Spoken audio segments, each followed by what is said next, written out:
함께 나눌 말씀은 전도서 10장 12절에서 마지막 절 말씀까지입니다. 전도서 10장 12절에서 마지막 절 말씀 같이 읽겠습니다. 지혜자의 입의 말들은 은혜로우나 우매자의 입술들은 자기를 삼키나니 그의 입의 말들의 시작은 우매요 그의 입의 결말들은 심히 미친 것이니라. 우매한 자는 말을 많이 하거니와 사람은 장래일을 알지 못하나니 나중에 일어난 일을 누가 그에게 알리리요. 우매한 자들의 수고는 자신을 피곤하게 할 뿐이라 그들은 성읍에 들어갈 줄도 알지 못함인지라. 왕은 어리고 대신들은 아침부터 잔치하는 나라여 내게 화가 있도다. 왕은 귀족들의 아들이요 대신들은 취하지 아니하고 기력을 보하려고 정한 때에 먹는 나라여 내게 복이 있도다. 게으른즉 석가래가 내려앉고 손을 놓은즉 집이 새느니라. 잔치는 희락을 위하여 베푸는 것이요 포도주는 생명을 기쁘게 하는 것이나 돈은 범사에 이용되느니라. 심중이라도 왕을 저주하지 말며 침실에서라도 부자를 저주하지 말라. 공중의 새가 그 소리를 전하고 날짐승이 그 일을 전파할 것임이니라. 아멘.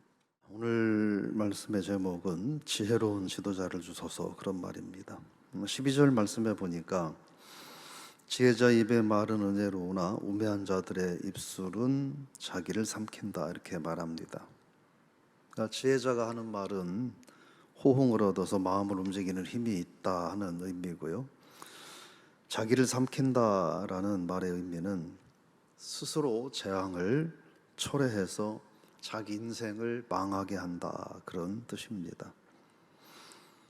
그러니까 지혜자가 하는 말들은 그 여러 가지 많은 일들을 이렇게 선한 방향으로 일이 진행되게 하지만 어리석은 자의 말은 스스로 어려움을 초래한다 하는 이야기죠. 13절의 말씀을 보면 그의 입의 말의 시작은 우매고 결말은 미친 것이다, 이렇게 말합니다. 어리석은 자, 우매자들은 그들의 어리석은 말로 인해서 회복하거나 수습할 수 없는 그러한 난처한 상황을 초래한다, 그런 의미가 됩니다. 14절 말씀은 뭐라고 말하냐면 우매한 자는 말을 많이 하거니와 사람은 장래일을 알지 못한다. 나중에 일어날 일을 누가 알겠느냐, 이렇게 말합니다. 그래서 어리석고 우매한 이는 말이 많다라는 이야기입니다. 그 무슨 얘기냐면 우매한 사람들은 자기 자신에게 닥친 현실의 일도 해결하지 못하면서 마치 장래 일을 아는 것처럼 많은 말을 한다는 겁니다. 전도서 앞에 7장 14절에서 하나님은 인간이 자기의 미래를 알 수 없도록 하나님은 하셨다. 그렇게 하신 것은 왜냐? 하나님을 더욱 의지하고 하나님께 순종하는 삶을 살라고 하신 거다. 그런 말씀을 우리가 살펴본 바가 있습니다. 15절 말씀은 우매한 자들의 수고는 자신을 피곤하게 할 뿐이라. 그러면서 그들은 성읍에 들어갈 줄도 모른다, 이렇게 말합니다.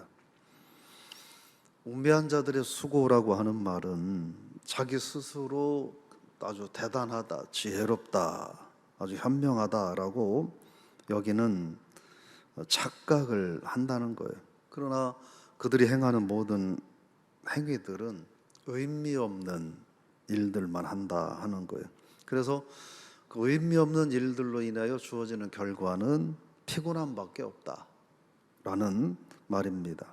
결국 이 말의 의미는 인간적인 방법으로 문제를 해결하려고 하는 것은 실패하는 결과밖에 안 된다, 이런 말을 하면서 우매한 자들은 성읍에 들어갈 줄도 모른다, 이렇게 말합니다. 성읍에 들어갈 줄도 모른다는 말은 그런 말입니다. 무슨 말이냐면 남들이 다 알고 있는 지극히 평범한 일조차도 깨닫지 못한다는 거예요. 그러니까 그만큼 어리석다라는 뜻입니다. 그래서 뭔가를 깨달았고 진리를 깨달았다 또는 은혜를 체험했다라고 하면서 남들이 다 알고 있는 평범한 사실조차 모른다라는 겁니다. 정치인들에게서도 그런 모습을 볼 수 있을 것이고 또 신앙인들에게서도 같은 모습을 볼 수 있지 않을까 싶습니다. 그런 거잖아요. 나는 마치 하나님의 많은 성경을 잘 알고 많은 경험을 했고 모든 걸 다 깨닫고 있는 것처럼 행동하는데, 그러나 그냥 기본적으로 하나님 앞에 기도하고 예배하고 해야 될 기본적인 것들을 하지 못하는 모습들에 대하여 고민해 볼 필요가 있다 하는 것입니다. 그 16절 말씀에 보면 같이 읽어볼까요? 왕은 어리고 대신들은 아침부터 잔치하는 나라여 내게 화가 있도다, 이렇게 말합니다. 왕이 어리다는 말은 나이가 어리다라는 의미보다는 정신적으로 성숙하지 못해서 분별력이 없다라고 하는 거예요.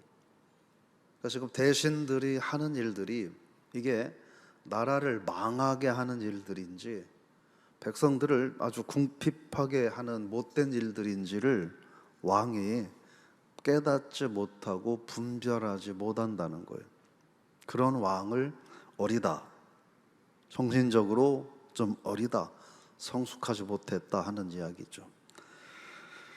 분별력이 없는 왕은, 왕이 분별력이 없으면 그 다음에 어떻게 됩니까? 밑에 있는 대신들이 이제 마음대로 하죠.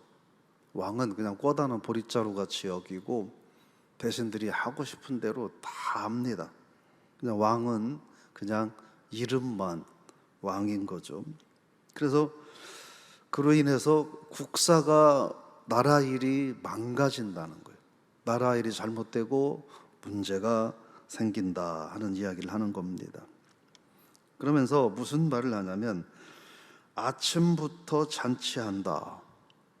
그러니까 되게 아침은 열심히 하루를 일을 하기 위해서 막 활력 있게 움직이고 막 활기차게 일하는 그런 시간들이잖아요. 그래서 왕과 대신이 활기차게 일해야 할 때에 일하지 않고 잔치한다라고 하는 말은 사치와 방탕에 빠져 있다 하는 이야기죠. 그러니까 왕이 미련해서 신하들이 나라를 어떻게 망가뜨리는지 분별하지도 못하고 제재하지도 못하고, 그래서 신하들이 뭐 하라는 대로 사치와 방종에 빠져 있고, 왕이 그러니까 신하들은 더할 나위 없이 사치와 방종에 빠져 있는 나라가 온전하겠느냐, 화를 면할 길이 없다, 이런 말을 하면서 17절은 그 반대의 말을 합니다. 읽어볼까요? 왕은 귀족들의 아들이요 대신들은 취하지 아니하고 기력을 보하려고 정한 때에 먹는 나라여 내게 복이 있도다. 귀족의 아들이다라는 말은 무슨 의미냐면 생각하는 것과 타고난 성품 그리고 행동하는 것 하나하나가 아주 순수하고 고결해서 왕으로서의 품격과 그럴만 왕으로서의 자질이 충분한 사람이라는 뜻입니다. 그러면서 그런 왕이 있으면 대신들은 육체의 쾌락을, 사치와 방종을 추구하지 않고 백성을 위해서, 백성의 유익을 위해서 자신들이 즐거운 것들도 양보하며 살아간다 하는 것입니다. 그런 나라가 복이 있다 하는 거죠. 그러면서 18절은 읽어보겠습니다. 게으른즉 석가래가 내려앉고 손을 놓은즉 집이 새느니라. 결국 이 얘기는 무슨 말이냐면 우매한 지도자들로 인해서 초래될 어려움들을 말합니다. 손을 놓는다라는 의미는 너무 게을러서 일할 의욕을 완전히 잊어버리고 그냥 늘어져 있는 상태, 이걸 손을 놓는다라는 겁니다. 결국 방탕하고 게으른 왕이, 지도자들이 다스리는 나라는 위험할 수밖에 없다, 무너질 수밖에 없다, 그런 의미로 볼 수 있고요.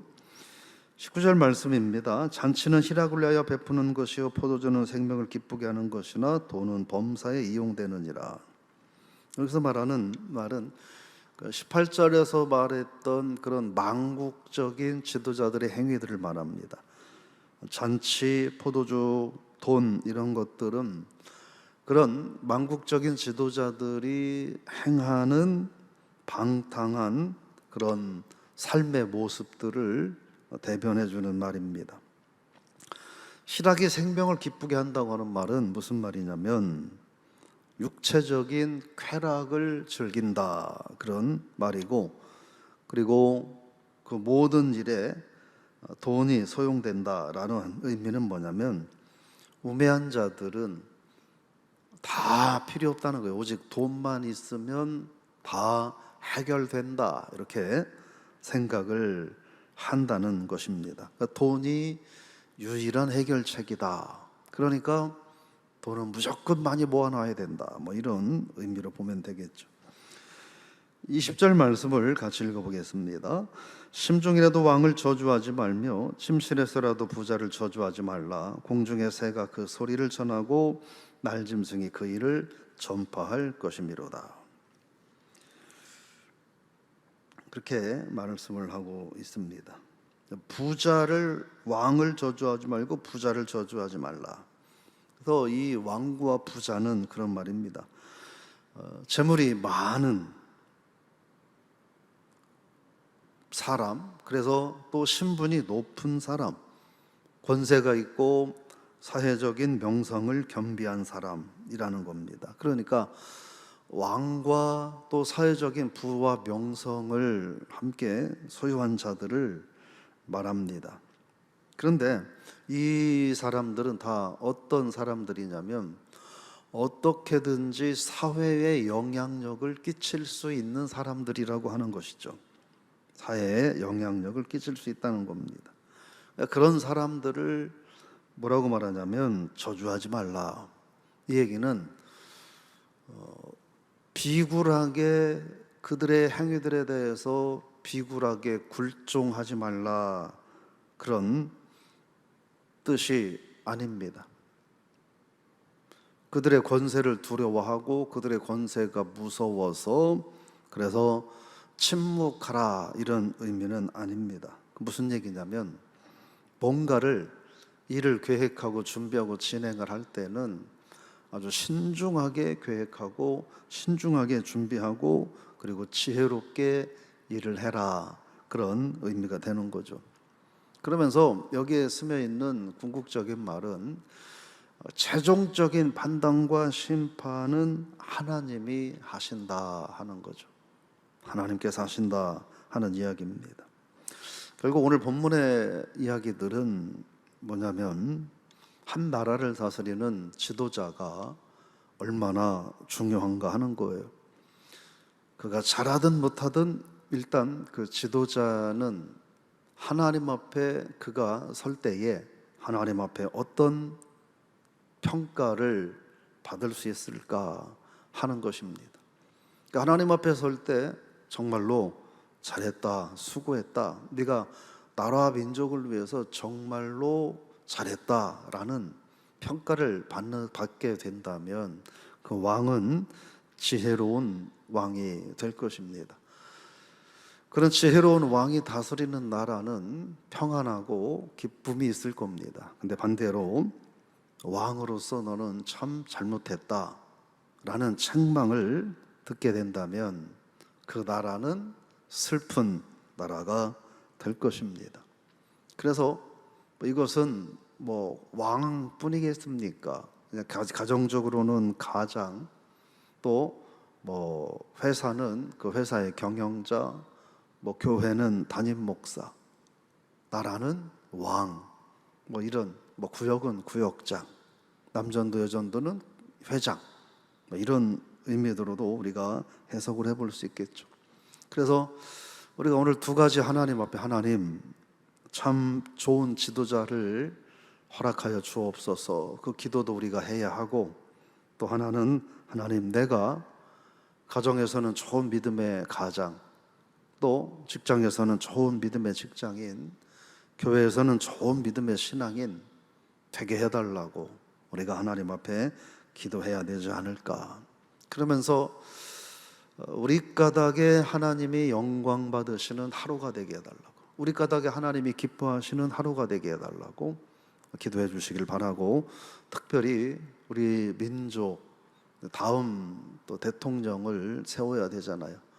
정말 우매하지 않은 그런 지도자가 현명한 지도자가 백성들을 귀하게 여기고 어떤 백성들의 나라의 평안을 위해서 정말 희생하고 집중할 수 있는 그런 지도자가 세워지게 해달라고 여러분 기도해 주시기를 바랍니다.